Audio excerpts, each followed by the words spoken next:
Wow, what a beautiful, beautiful spring day we have in the capital city of Edmonton. Welcome to the basketball show. Thanks for taking some time out of this beautiful morning to join Mr. Ryan Reed and myself. Ryan, good morning. Good morning. I feel like the city's a buzz about hockey, but You think? there's also reasons for it to be a buzz about basketball too. Maybe less local reasons, but still.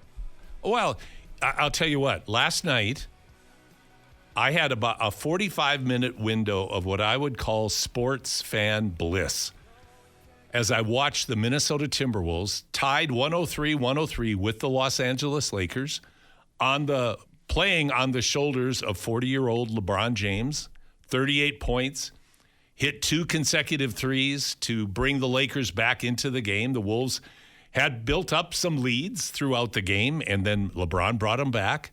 Luka Doncic was under the weather, did not have a Luka Doncic game. But the Wolves battled hard, and the Ant, Anthony Edwards, took over down the stretch, hit some incredible shots to put the game away. So watching a team that I'm a big fan of, the Minnesota Timberwolves, pull away and go up 2-1 on the Lakers. Then I flipped the channel, and honestly, right when I flipped it is when Kane scored. They went through the review. The Kings coach makes the challenge. One thing in the NHL compared to the NBA, Challenge review. The challenge review, they don't mess around. Like the results are quickly communicated, and see the not only the Oilers get credit for the goal, but then go to the power play, score, and then they blow it open in front of what looked like, Ryan, and you were there, an absolutely insane, frantic crowd, both inside the arena and out. Are you saying basically you're the reason the Oilers won? Is that absolutely okay? Causation is correlation. Absolutely, there is no doubt about it. So I'd say you heard it here first. The barn there last night was similar to the one I witnessed in the Stanley Cup final. I remember last year against the Kings in the first round. It was great atmosphere. It was electric. But this year they did towels instead of pom-poms. Last year they did pom-poms. It's kind of weird. Mm-hmm. This year they did rally towels. So the entire crowd is waving the towel in the air. And as soon as the players come out, it's deafening loud. And shout out to the production team too. They had a pretty cool hype video. And hopefully they can win more than one round. And we can keep pushing the energy forward. Well, 100%. I mean, the city of champions are rich. They took that sign down, though, didn't they? They did, but we'll just keep talking about it until they put it back up and give them reasons to. But someone should run on that politically. Like we're bringing back the city of champions. You know, the thing about taking the sign down on a real weird tangent is you call yourself the city of champions until you feel you don't deserve it. If that isn't Canadian, I mean, you're apologizing for putting up a sign for winning all these Stanley Cups, all these CFL championships. You establish the moniker, City of Champions, and then you say, we're not really anymore. We'd better take it down. That speaks to the Oilers in the 2010s. Yeah, exactly. That's exactly right. So it was great to see the hometown Oilers win, obviously, on an interesting night of NBA playoffs, which we will get to in just a second. But I got to tell you about this show today. What a show we have. Just absolutely loaded with basketball coolness. I'm going to put it that way. We have got at 10:20 our good friend Allan Horton, the longtime play-by-play voice of the Minnesota Timberwolves. He's going to give us the courtside rundown of how the Timberwolves handled the Lakers last night and what he thinks the prospects are for the remainder of the series. Allan's at 10:20. At 10:40, we're going to bring in what I've deemed Ross Shep royalty. And Ross Shep has produced some incredible basketball people. Recently, now we have the GM of the Atlanta Hawks, Ross Shep. Steve Sir, NCAA three-point record holder for 17 years, national team coach, medal winner for the first medal ever for the 3x3 men's program. But Jermaine Bucknor, wow. Jermaine, outstanding high school career, 3 consecutive provincial championships at Ross Shep, goes on to a stellar career at Richmond University, 15-plus year pro career over in Europe in a number of countries, settling in Trier, Germany, where he transitioned from playing to coaching. Then last year, Boston Celtics for 1 year in player development, there for their NBA championship. Now a full-time assistant with the Charlotte Hornets. Jermaine's going to join us at 10:40. Did he get a ring? Yeah. That's awesome. Absolutely. Good, yeah. Absolutely. And, make sure you ask him about that, what that experience was like. Seriously, when we have Jermaine on, fire away. And then in the second hour, we're going to have Yvonne Edgem. Now, we've had Yvonne on before. She's from Calgary. You talk about a stellar career. I would love to see what she would have to rent from U-Haul to carry her trophies and awards, Ryan. Like, you're not getting the little box van. That's a great analogy. I love that. You're going to have to get the big rig to carry it because she just won award after award, accolade after accolade. She's an academic high performer and now a draftee of the WNBA. We had hoped to have Yvonne on last week. Unfortunately, there was a conflict, but I pre-recorded with her earlier in the week in a coffee shop in Indianapolis as she was starting her training camp with the Fever. And so Yvonne is just delightful. And then, Ryan, you and I have tons to talk about with the NBA. But let's get started, first of all, with our poll question. We're talking about physicality in the NBA. The question is a simple yes or no question, and we're looking forward to hearing your responses on the text line 833-401-1440. Please text in your thoughts on this, and we will share the best answers. Has the NBA allowed the playoffs to become more physical? Too physical. Too physical, sorry, yeah. Has the NBA allowed the playoffs to become too physical? Just a yes or no. I'm sure this will be a pretty polarizing one. Well, I guess by definition it is. There's only two answers. But leave your thoughts on the Twitter, and we'll get to it during the show. Another way I was thinking about phrasing it too, Ryan, was has the NBA swung too far back in allowing physical play back in the game? When you compare the physical play, and by the way, one of the worst words that have evolved in sport for me is physicality. I hate that word. It's overused. It's beaten to death. And while it has some merit, it's just a bastardization of the English language to me. But the physical play now, I think, wow, is it on the cusp? Orlando-Boston last night. It's just, what I don't mind physical play. And if you watch Celtic City, which I harp on a lot, but I mean, that was ludicrous, especially when you look at the bad boys Detroit Pistons. They took it to an absurd level. But even Kevin McHale's clotheslining of Kurt Rambis in the LA Laker Celtics series, that really was the turnaround for the Celtics. I mean, there were absurd physical plays in the past. The NBA swung, I think everybody agreed, too far to allowing too little contact to take place. But the other night, when Jimmy Butler hit the deck, has a very touch and go back injury because of a collision with Amen Thompson, who was pushed by, I believe, Draymond Green. But Thompson was out of control when he went for the rebound. Green and he collided, and then he undercut Butler. And we've seen a number of instances like that. And also, physical play goes out the window if you're attacking the rim and you get hit. That's a foul. And you can't let some go and call some. And what I'm seeing now more and more is an inconsistency evolving that really, when you're dealing with the thin margin of error, Ryan, in the NBA playoffs, just should not be allowed. If you're going to the rim, you get hit, you go to the free throw line. Allow physical contact in the lane, that's great. But when it crosses that line, officials have to do, I think, a better job of keeping it consistent and maybe clean isn't the right word. But, you're a young guy. You're watching the playoffs now. What are you seeing? For the record, I also reworded the poll to what you said. I said, has the NBA swung too far back in time by allowing too much physicality? That's kind of what we were discussing there. But yeah, you mentioned back in the day there was so much physicality. That's why players didn't play very long. People would be hurt all the time. One of the reasons. And they didn't have the medicine, obviously, to fix it like we do now. But it adds more entertainment when there's physicality. Like, for example, no one would be talking about like the Jimmy Butler stuff or the Draymond, did he shove Thompson or not, Amen Thompson or not, right?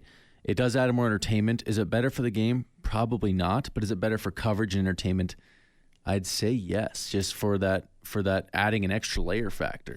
It's a great point and well put, because I think seeing both teams being more physical, what I see is a more engaged competitiveness in the playoffs right now, because people are going out there and they're just going after it. And they know they have to impose themselves, not just skill-wise, but physically on their opponent to be successful. So we look forward to your feedback. Make sure, yes or no, 833-401-1440. We also are going to have our contest again this week. And here's the contest question. To win a set of FIBA 3x3 game gear valued at $150, who is the best player in the playoffs thus far in the first round? Who is the best player in the playoffs thus far in the first round? Again, text your answer, 833-401-1440, and tell us who and why. And then we'll pick a winner and announce it in the last segment, and we'll fire out a set of FIBA 3x3 gear to you. So, Ryan, on that note, who is the best player, in your opinion, so far? You want to say I don't think it can be Shea so far. He's been struggling mightily in the playoffs, and it kind of hurts his MVP case a little bit. Obviously, it doesn't matter now. The voting's done, but the team is doing so well without him. But I'm going to say Jokic, but even then, he's down. His team is not playing great either. But if you look at his stats, they're still very good, and he's not the reason they're losing. I'll say Jokic, but Giannis is also in there too. He's been absolutely destroying the Pacers, but it hasn't seemed to matter there either. It seems the best players, it doesn't matter their efforts, good or bad. For Shea, he's not playing well, and the other two are playing super well. It doesn't feel like it's weirdly enough, it doesn't feel like they're impacting the series in creating a win for their team or a loss for their team. You make some good points, but let me dissect it a little bit. Playoff basketball is a different animal in intensity, but also, as we've talked about many times on this show, 7 games, that's a different deal. All of the adjustments that you can make to take away, and here's the whole thing, everybody wants to take away the strengths and the tendencies that make players successful, which is why I'm going to go with Giannis, because we know he can't shoot the three, and he has been dominant. Unstoppable and dominant. His numbers are stratospheric and through the roof. To your point about Shea, that's the kind of player, if I can say that sounds somewhat condescending. I don't mean it in that way, but Shea, a slight 6'6" guard that you can key on, you can run 2 players at, you can give different looks, you can switch up coverages to take away his strengths. And you know what they've done in Memphis, even though they found a way to lose the other night and the Thunder found a way to win, but they find a way to take away some of his tendencies. His mid-range game isn't what it was. Going to the basket, he's going to get knocked down and hit. He's the kind of player that it will be interesting to see, because they're going to get by Memphis, obviously, and the rest of his team has performed really well. But you're also fighting against a discombobulated team in the Grizzlies, with their coach being fired late in the season, which was ridiculous. The same with the Nuggets. I think that's one of the reasons they're down 2-1 is because of the chaos that kind of change creates. And even in Jokic's personal behavior, to your point, he has been bothered by the Clippers. They have affected him. His numbers are down a bit, even though they're still really good. They're still fantastic. But Zubac has done a good job on him. He bothers him. Sleeper for All-NBA third team right there. Oh, yeah. Zubac's could be All-NBA third team. Yeah, no, to me, Zubac's really good. Kawhi's been fantastic. Harden's been fantastic. Norm Powell started to find himself. Right now, the Nuggets are in trouble. I don't think the Nuggets get out of the first round. I think LA's just a really good team as long as they stay healthy. If Russell Westbrook doesn't hit a corner 3, the Clippers are up 3-0. Absolutely. And Russell Westbrook has not hit a corner 3 since then. And so that's one of those, it's like seeing a meteor. You know that's going to happen once in a while. You make a wish when you see him. You make a wish when Russell hits a 3. But the Nuggets overall aren't the team they were when they won the championship. Jokic carries far too much weight in that organization. The organization absolutely made a ridiculous move. I mean, you're talking about 3 ridiculous moves this year. paramount, the Luka Doncic trade. Second and third are the two firings of coaches late in the season. Inexplicably stupid. Do you wait till the next year? Of course. Yeah. Off season. Maybe Is it maybe a thing just how bad something happened behind the scenes, maybe, or no? No. Nobody knows about it. Yeah. Nobody said what it is, so leave it alone. Keep it hush-hush. As a coach, how would you react if your boss came and told you 3 games before the playoffs and a team that you're already in the playoff positioning to? How would you react if someone told you, like, sorry, man, you're done, and it's 3 games to go? It would be devastating. The only thing that softens the blow are all those zeros at the end of his checkbook. Yeah, he's locked up for a while. He's going to get paid regardless. But in terms of team strategy, you couldn't be dumber in terms of and the results speak for themselves in both Memphis and Denver. Has to fit the players too, right? They're like, you just got rid of our leader. We're about to go on a run here. DeAndre Jordan came out and said he's been very impressed by how Nikola Jokic has stepped up in his leadership, much more vocal, much more animated. But that tells me there's a problem that Jokic, who's having an unreal year, not only is taking on the burden of carrying this team, he's also taking on the burden of motivating and coaching this team on the court because Adelman has never been a head coach in his life. His dad has. Shout out the Kings there. Yeah, good bloodlines. Best coach in the Kings history. But, Rick Adelman was a great coach and had some wonderful years and some fun teams to watch with the Kings. I mean, my God.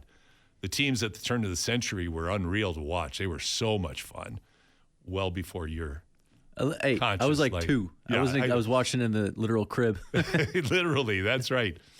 Okay, we're going to take a break right now, and when we come back, we're going to be talking to Allan Horton, play-by-play voice of the Minnesota Timberwolves. We'll talk about the great series shaping up between the Wolves and the Lakers.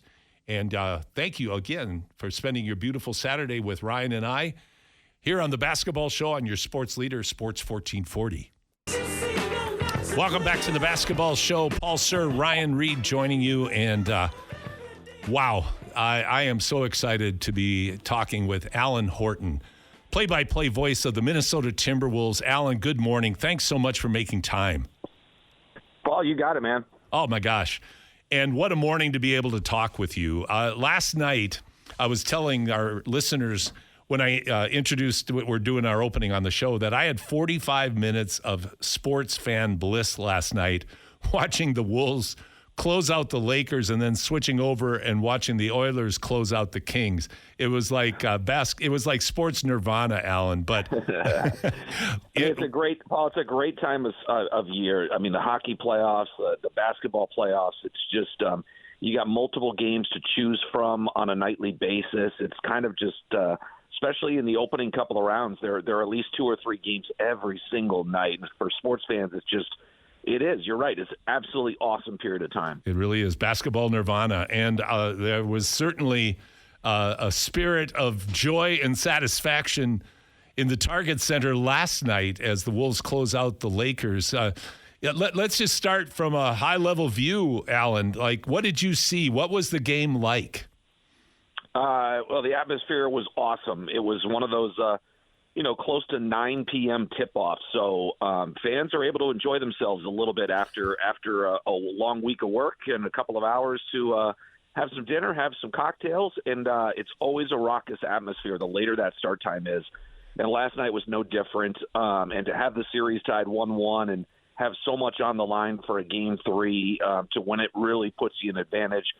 74% of the time, the winner of Game 3 in a 1-1 series goes on to win the series. So there's a lot on the line. And after 2 kind of lopsided games, the Wolves won a lopsided Game 1. The Lakers won a lopsided Game 2. Both teams building a 20-point lead in their respective wins. This one was, it was a single-digit game the entire game, and it was just until the end. And it was tied with 4 minutes to play. And this is the first time we've had a close game, like I mentioned, and the Lakers have been really good in close games this year, 7th best. The Wolves have really struggled in close games. They're 24th in the league in clutch time play. And yet it was the Timberwolves who finished 13-1 over that stretch. Lakers missed all 6 of their shots, and the Wolves hit 5 of 6 shots. So they really put their foot down when the game mattered most, and they got a really big win. Allan, as I was watching the closing minutes, of course, I guess we have to start with Anthony Edwards because – that was, I think, a breakthrough game from my vantage point for this young player to assert himself in the way he did, not just scoring, because he made some incredible shots, but it was setting up his teammates who also hit some good shots, but they were good shots because of the penetration and breaking the defense down by Ant. Yeah, and the gravity that he has. I mean, when you've got someone like Anthony Edwards, your defenses are so focused on him, you can't help but collapse on him, especially when he drives to the bucket, like you mentioned, and that just opens things up for the perimeter guys. And Ant had 8 assists. He had 9 in game 1. He had 0 in game 2. But it goes back to, guys knocking down shots. He actually, potential assist-wise, he could have had 9 assists in game 2. But the problem was none of those shots that he set up for potential assists, the Wolves couldn't hit shots in game 2. And so he finished with 0 assists, but he got back to doing a little bit of everything with the 29 points, the 8 rebounds, the 8 assists. And I think 17 of his points came in the second half, so he was good down the stretch. A couple of big threes to seal it, and this guy rises to the occasion. I mean, he loves these moments, which is crucial when you're going up against someone like LeBron James and Luka Doncic, who just, those guys are the elite of the elite. And of course, LeBron, you could argue, is one of the greatest players of all time. And when LeBron got it going in the fourth quarter, he hit 3 straight threes, and you're thinking, oh my God, is he going to carry this team to victory? Is he going to just dominate the final 8-9 minutes of this game? But fortunately for the Wolves, either he broke himself of that sort of confidence zone he was in, or the Wolves helped in that. But he didn't score again the rest of the way, and so it was just it was a really big moment for Ant, and he certainly led the way, no doubt. I'm talking with Allan Horton, the play-by-play voice of the Minnesota Timberwolves here on the Basketball Show. Allan, as I was listening to you talk about LeBron, there's a couple of, I think it's something that's dogged him through his career, but it's not baseless. When you watch LeBron, oftentimes in closing moments, he's had a lot of great closing moments, but he's also had a lot of games where down the stretch he disappears. Now, I'm going to add an asterisk to that, though. One of the reputational advantages the Wolves have created over the last couple of years under Chris Finch is that they're really a good defensive team. I thought their team defense in the last 4 minutes was outstanding. Would you agree with that? No doubt. Yeah, no doubt, and I think that's a big part of LeBron not getting on track. He didn't have an open look, though, the final 5, 6, 7 minutes. The Wolves were all over him. They were all over Luka Doncic, and they really put the pressure on the Lakers, and that's what you want to do. The team that has been more aggressive defensively, I feel like, in this series, has had the advantage because offenses can't get in the flow, and it's just really tough to even get into your offense and create a good look. Allan, I've been personally a net positive supporter of the trade that the Wolves made of Cat for Randall and DiVincenzo. I've always liked it because and I was really happy to see Karl Anthony Towns have such a great playoff game for the Knicks the other night because he seems like a really good guy, but he's never been a real good playoff guy. And I thought, like last night, I thought the Wolves had a nice benefit from Randall's tough play because I thought he played really well. And DiVincenzo had a couple of bad moments, but he had a lot of really good moments. And I feel like the Wolves are finally starting to get DiVincenzo and what he can bring to the team that echoes what he brought to the Knicks prior to the trade. Yeah, so the two things that jump out to me right now about that trade are, when they made it, it was a 2-for-1 deal, as you mentioned, Randall and DiVincenzo coming over for Towns. And so all of a sudden that made the Wolves have 7 solid players to 8. And that is really shining through in this series, that the Wolves, those are the 8 that they're rolling with. If you don't have Dante and Julius and you've got Cat instead, you're down to 7 and you're kind of hunting for that 8th or 9th man spot. The Wolves wanted to be as deep as possible, and that's shining through right now because Chris Finch has said all season they basically have 8 starters. I mean, they can start Dante, they can start Naz Reid, they can start Nickeil Alexander-Walker. All 3 of those guys have started multiple times in their career. And so they really feel like they've got one of the deeper rosters left in the NBA playoffs. The other thing that trade brought, and this is a part of Julius's game, his game is not exactly suited to the way basketball is played right now in the regular season, right? Space and pace and shooting threes. Julius is more old school, back you down, bump you inside, tough fall-aways, tough up and unders, those type of things, attacking the glass, a physical style of play. But guess what? In the postseason, in series like this, it's awesome to have someone like that who can alleviate some of that pressure by just taking you inside and using that physicality against you. And Julius has had a really good postseason. He felt really good coming into the postseason. He just had his third child right before the postseason started, a baby girl, and so he's just in a great spot, I think. And his physicality has really shined through. And the other thing too is Julius has gravity too. So when he goes to work inside, defenses just naturally collapse a little bit. They take a step or two off because you want to help out with somebody inside. And with Julius's passing ability, I mean, in the regular season, he set up more three-point shots for the Timberwolves than any other player on the floor. He assisted Ant on more shots and threes than any other player on the floor. He's a willing passer, and he's a really good passer at that. But his style of play, I think, really fits in this series, which has been, it is so physical, and there's so much clutching and grabbing. When you have someone who has that style like Randall does, I think it pays huge dividends. Well, that's such a great point. And thank God for some old school basketball in the midst of the obsession with, spacing the floor and basically having teams clone their style of play. I love it when you get that injection of effective basketball that still fits. And in fact, I love the fact that it's counterintuitive at the time you need that kind of thinking in order to be successful. So I think that's a great summary that you just offered.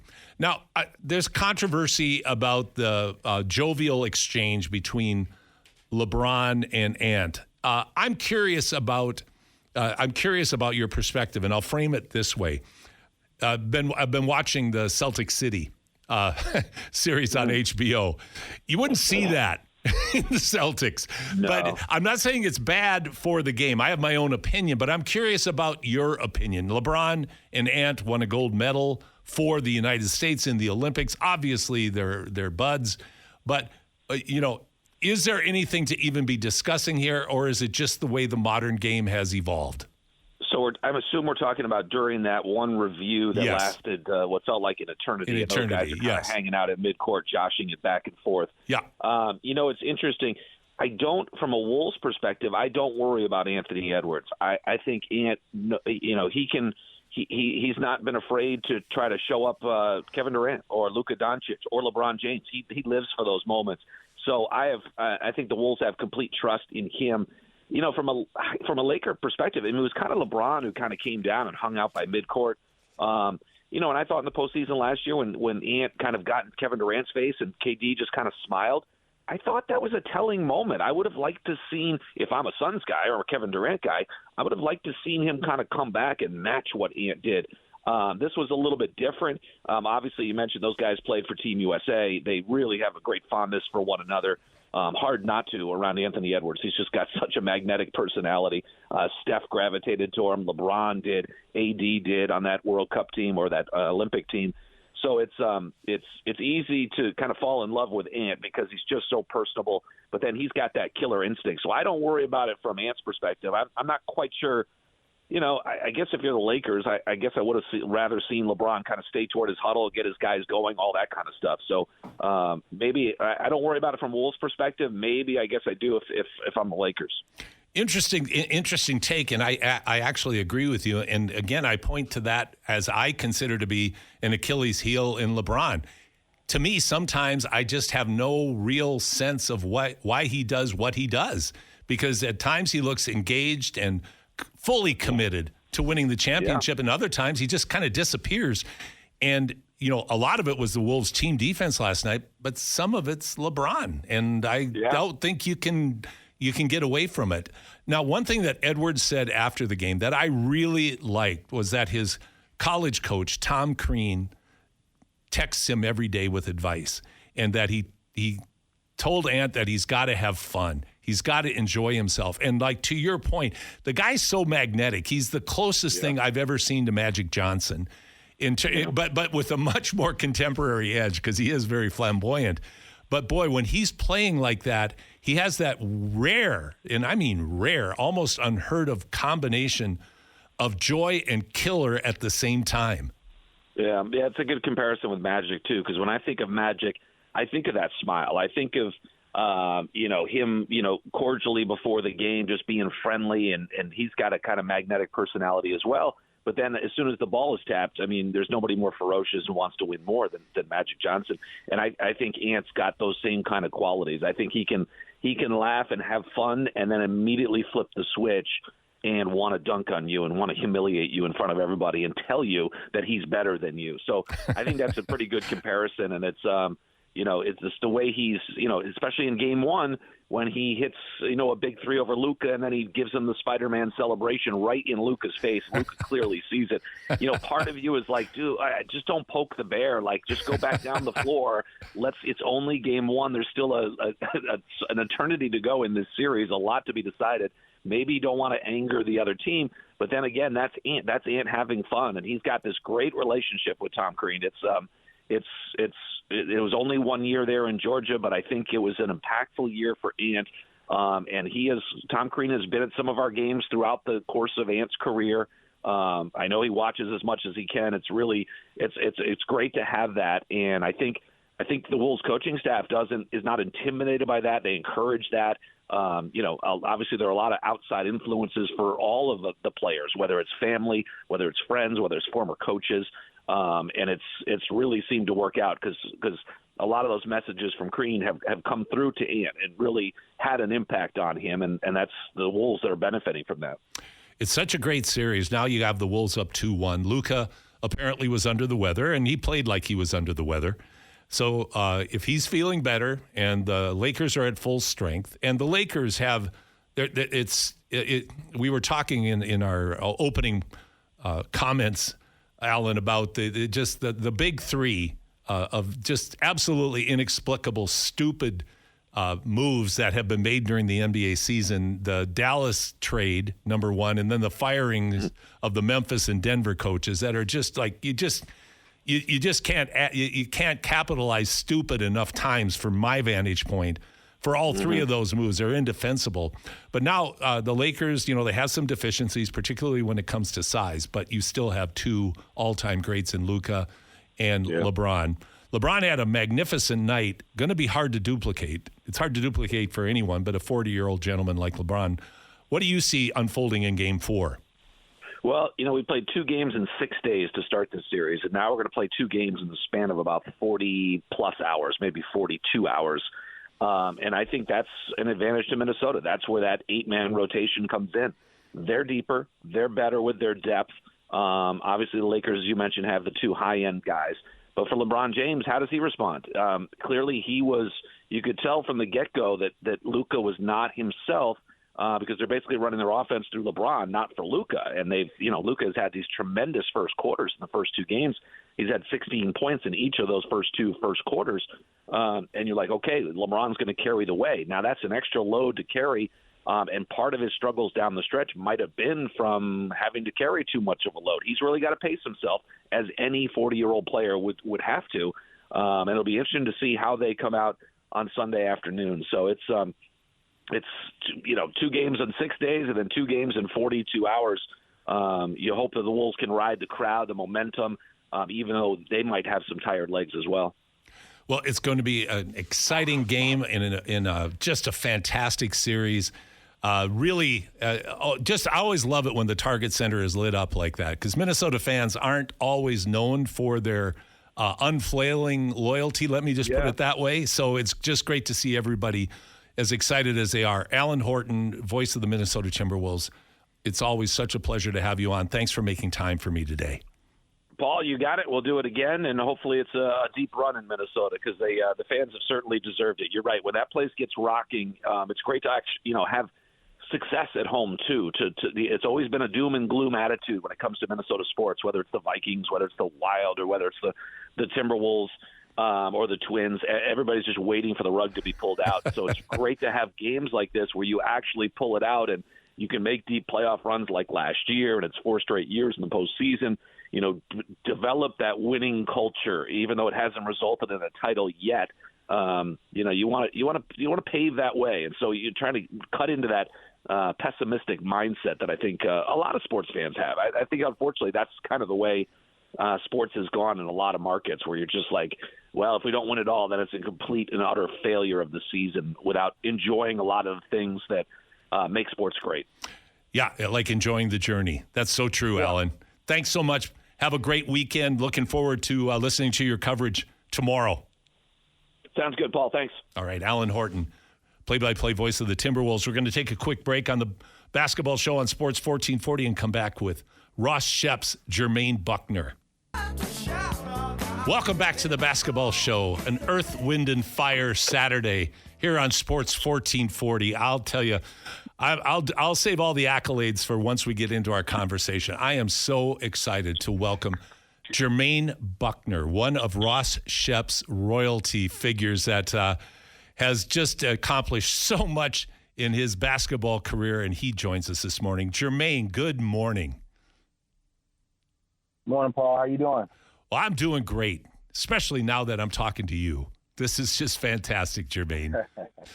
So, Jermaine. That's awesome. It's always nice to talk with you. So, Jermaine, assistant coach for the Charlotte Hornets. I'm going to start there, and we're going to work our way backwards a little bit. But you started with the Boston Celtics last year. You were part of the NBA championship team in your first year. That I'll tell you what. That's not a bad way to start in any career to have any kind of success, but an NBA championship, Jermaine? Tell me what that was like. Yeah, I mean, last season was pretty surreal. A lot of growth, great growth experience, great way to start my NBA career. I worked with some incredible young men in regards to the players, some incredible coaches on our coaching staff. It was a phenomenal year and a phenomenal growth year, I would say, for everybody. And then obviously to be able to finish the season, accomplishing your end goal that you all set out for at the start of the year, and from like years prior to that. You know, there was a lot of ups and downs with the Celtics, a lot of highs, and then the loss to Golden State in Game 7 in the NBA Finals, the loss in Game 7 to the Miami Heat in the Eastern Conference Finals the year prior. Then to be able to accomplish that goal with that group of people was pretty incredible. Well, and Jermaine, I'll fast track it. You made the switch with one of your fellow coaches in the Celtics over to take over in Charlotte. And I mean, everybody knows Charlotte's a franchise that has had struggles, not just winning, but with team culture. But what kind of advantage does that create for you and for your staff to try to rebuild and build that kind of winning culture in Charlotte based on the experience that you had in Boston?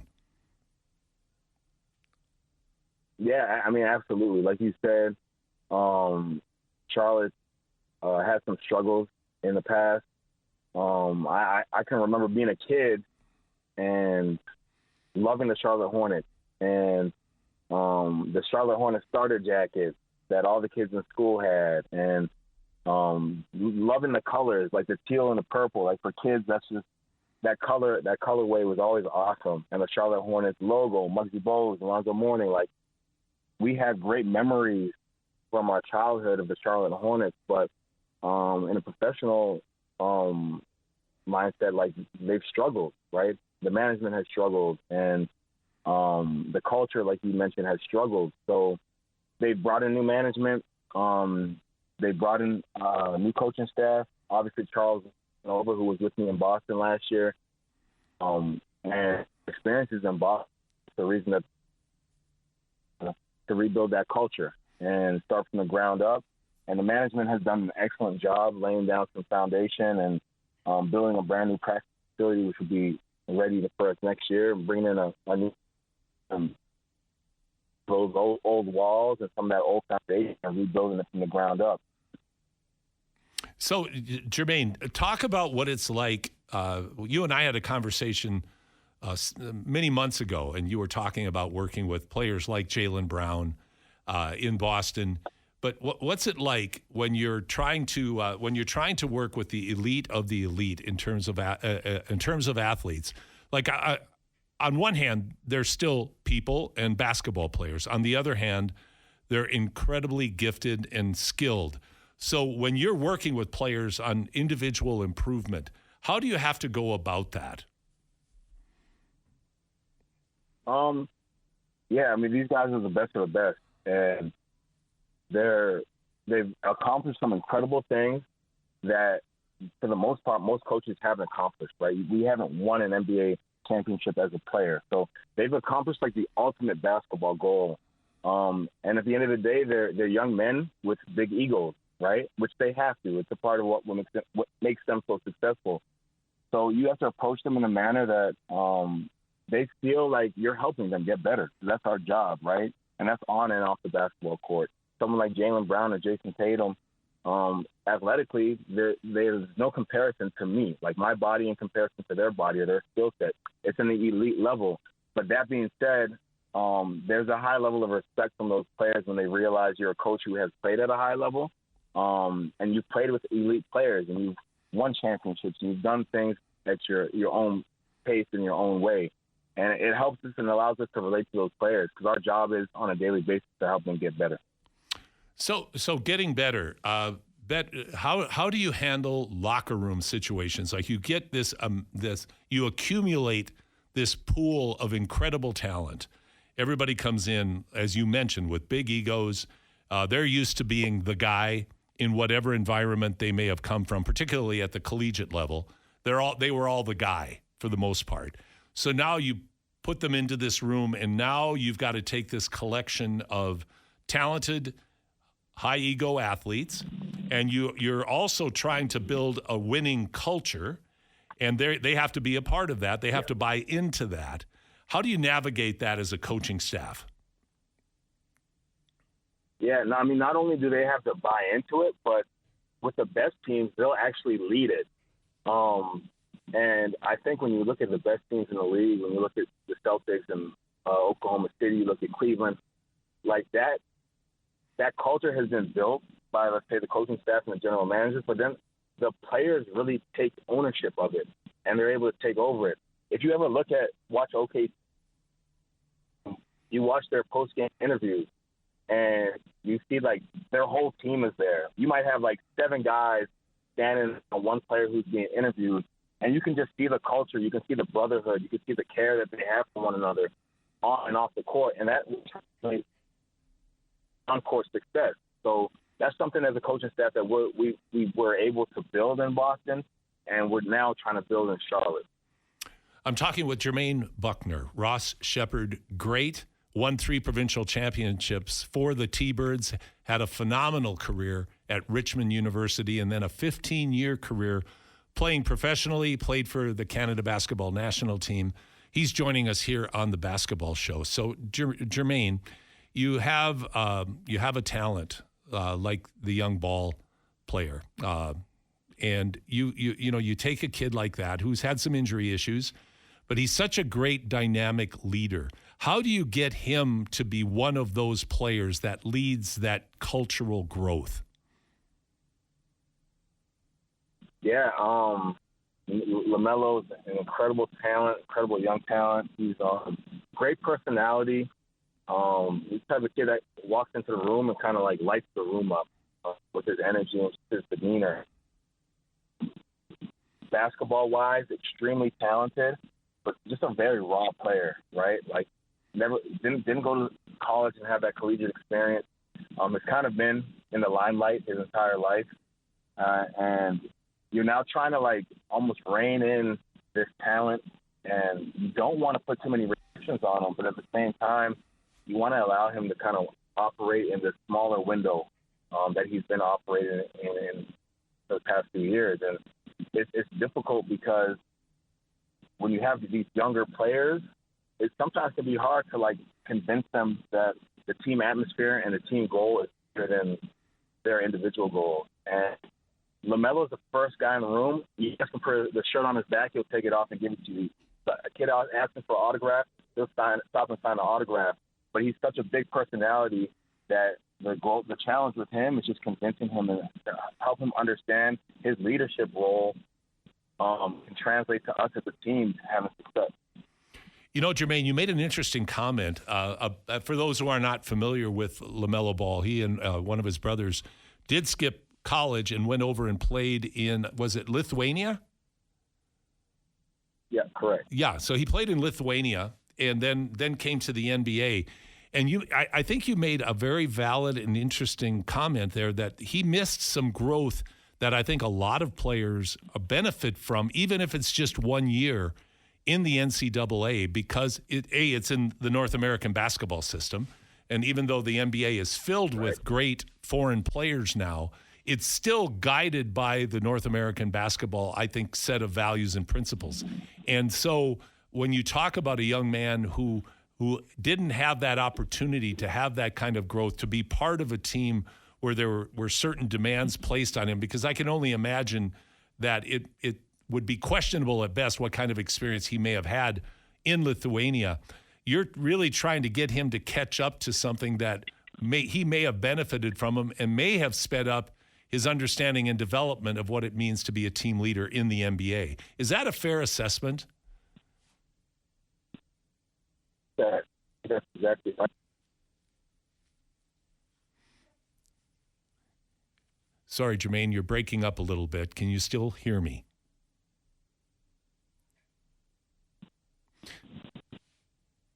We may have lost Jermaine. So, Ryan, do you mind trying to call Jermaine back?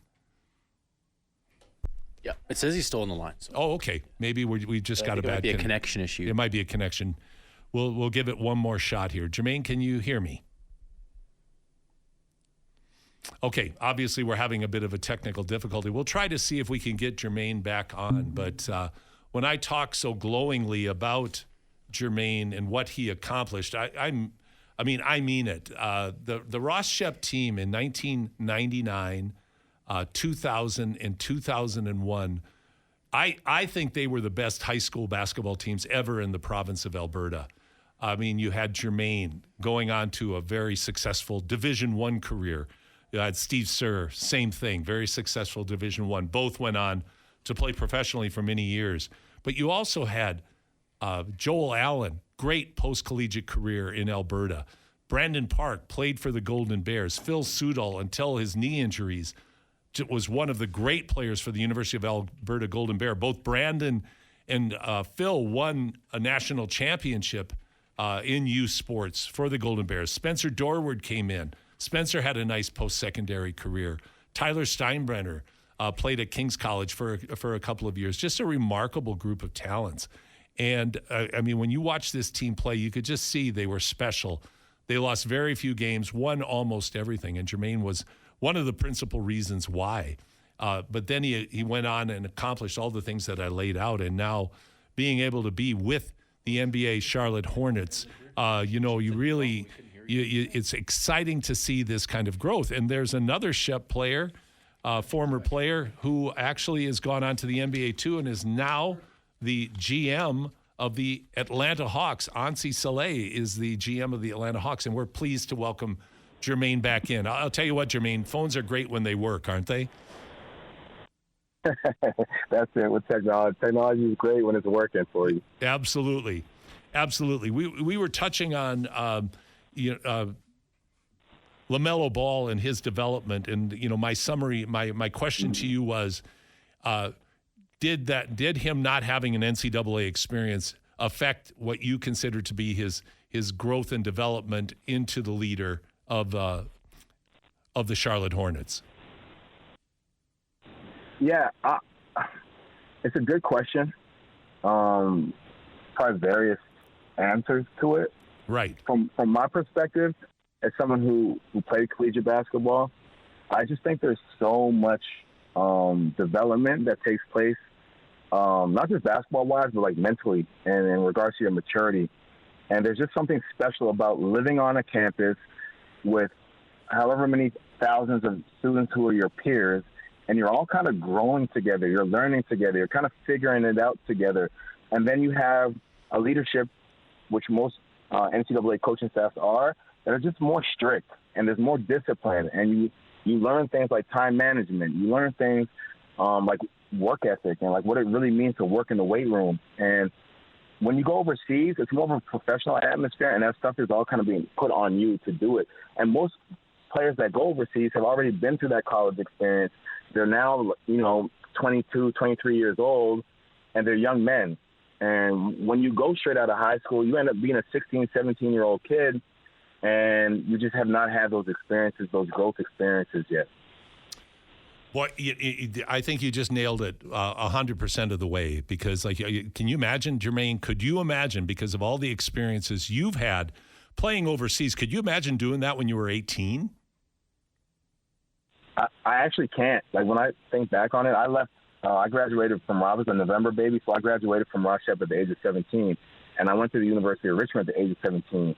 And going into a very structured environment where English was the first language, and I had a coach like John Beeline who was extremely disciplined, extremely strict, and I had teammates all my age who all shared the same mentality. It was a very good school educationally, and I was put into a very structured environment. And even in that structured environment, I still struggled. So I cannot imagine at the age of 17 or 18 flying overseas to a foreign country where I don't know the language, I'm not familiar with the culture, and just kind of having to survive and grow on my own. Really, that's really an interesting factor. But now you're seeing LaMelo develop. Hopefully injuries won't be quite as bad as they have been for his brother Lonzo, and that he's able to stay healthy. Tell us about what you have in your mind, Jermaine, in what has to happen with the personnel that you have and what you have to add in Charlotte to start and continue this rebuild path that you're on. Yeah, obviously health for us is going to be the main thing. This is a big off season for us and getting our guys healthy, getting LaMelo healthy, getting Brandon Miller back healthy. Trey Mann is another incredible young talent. You got to get him healthy. We missed him for the majority of the season this year. And then Miles Bridges. Miles is a dog. He's extremely great work ethic, and keeping him healthy throughout the course of the offseason is going to be extremely important for us. Those are the guys that we have now. That's kind of our core. We'll definitely have to add a little bit of shooting, and we will, fortunately have a solid draft pick. Obviously, someone like Cooper Flagg would make a world of a difference. He's an incredible young talent. He shoots the ball. He guards. His level of intensity and his work ethic would be great for the culture. If we don't pick up someone like Cooper, then there are other guys in the draft that could definitely help build our culture. Do you have 2 more minutes, Jermaine? Yep. Okay, great. We'll have to wrap things up now here on Sports 1440 on the Basketball Show with Jermaine Bucknor. Jermaine, can you encapsulate what your growing up in Edmonton and playing in Edmonton did for you in your life in terms of laying your basketball foundation? I want to inspire the youth in our community, Jermaine, because absolutely, yeah, you're a real beacon, and I want kids to really hear what you have to say. No, absolutely. It's such a layered question for me because this is really where my basketball experience started. And growing up in this city, I was very fortunate and blessed to grow up around people who cared about the game from like a very young age. Starting with my dad, I remember my dad used to go play on Tuesdays and Thursdays at the stadium, and just going and watching him and his buddies play and kind of being inspired from that young age as like, this is such an awesome game. This is something that I want to be a part of. This is something that I want to do. This is something that I want to share with my father. And then translating into, middle school basketball at Mary Butterworth. And from there kind of being identified and making that transition to Ross Shepherd High School, where like that's really where my growth, the majority of my growth in Edmonton took place. A combination of that and playing on the provincial team. But I was surrounded by great people at Shepherd, including your son, great coaching staff, guys who really cared about the game, a young core that came in together that was really inspired and loved basketball. And we spent a lot of our hours and time in those 3 years at Rochette in the gym and in the weight room and developing and sharing a passion together with not like just our teammates, but our friends. And it was a really special experience for me. It definitely sparked my growth, and it's I give a lot of credit to the people that I was around during that time to like what my basketball career ended up transitioning into. Well, Jermaine, it has transitioned into something very special. You've worked so hard at it. You were a great player. You in your day, you just did so much, and now to be able to transition into the NBA, we're so happy for and proud of you, and excited for you. And thank you so much for making time to speak with me today. I know you're only able to be back in town for a short period of time, so thanks for making time with us, Jermaine, and best of luck with getting the team ready and healthy in the off season. And I'm going to reach out to you again and make sure we get you back on our show in the future as next season approaches. But Jermaine Bucknor, thank you for joining us on the Basketball Show.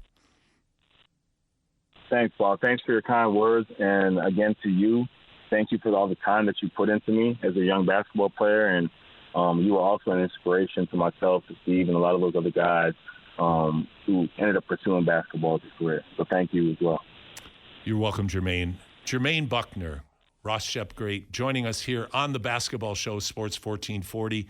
We're going to take a break right now and look forward to Ryan and I talking a little bit more about the first round of the NBA playoffs when we come back.